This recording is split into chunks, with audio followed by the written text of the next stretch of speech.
కవిమిత్రులందరికీ నమస్కారం. కవిత శీర్షిక ఎర్రదీపం. సింగరేణి బొగ్గు కార్మికుల జీవితాలను నేపథ్యంగా చేసుకుని రాసినటువంటి కవిత ఇది.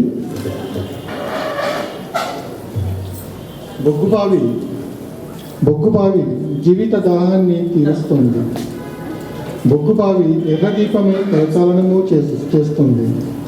చేదబావి గట్టున తాడు బొక్కినలు ఎవరు మటుమాయం చేశారో తెలియదు కానీ కలల్ని తోడుకేలేక తెలియని బీభత్సాల మధ్య అసంపూర్ణ వాక్యంలా సాగిపోవడమే విచిత్రం అనిపిస్తుంది. వెంటాడుతున్న జీవితాన్ని గుప్పిట్లో చీకటిలా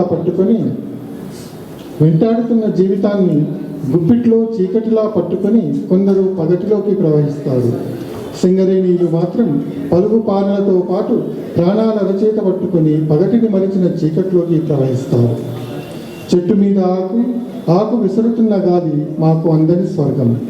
శ్వాస పీల్చినప్పుడు మాలో ప్రవహించే ప్రాణవాయువు బొగ్గుదూలి. ఎగశ్వాసను కాసేపు నిలిపి చీకటి శిలలపై నడుస్తున్న మేము జారుతున్న ఇనుపకరల్ని తెరుచుకొని మృత్యువు కుహరంలోకి వెళ్ళే ధైర్యం మా గుండెల మీద మేము చేసిన సంతకం. శిరస్సుపై వేలాడుతున్న మృత్యువు నీడ మాకు తప్ప మరో కంటికి కనిపించదు. చీకటి మడుగులో ఈదుకుంటూ నల్ల బంగారానికి వెలుగుదారి చూపితే నాగరికపు మైదానం మీద బొగ్గుమసితో చేసిన మా చేవరాలు విన మరో సంకేతం కనబడలేదు. వాణిజ్య కాంక్షతో లాభాల చప్పరింతలకై చాపుతున్న నాలుకల మీద ముక్కలైన గని కార్మికుల ఆకాంక్షల ఆనవాళ్ళే జీవితాలను ఆవిష్కరిస్తాయి. ప్రైవేటీకరించిన విలాస మందిరంలో నల్ల కళ్ళద్దాల మాటున వాడు చీకటినే చూస్తున్నాడు.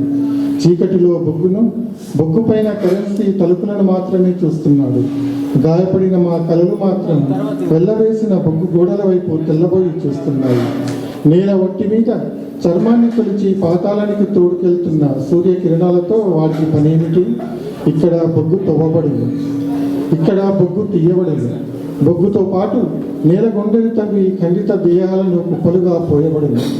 కుప్పల్లోని 2 విషాద అజ్ఞాత నేత్రాలు ప్రైవేటీకరణ గోడలపై ఆనంద వలయాల మధ్య అతుక్కున్న గుడ్డి చూపుల్ని చూస్తూనే ఉన్నాయి.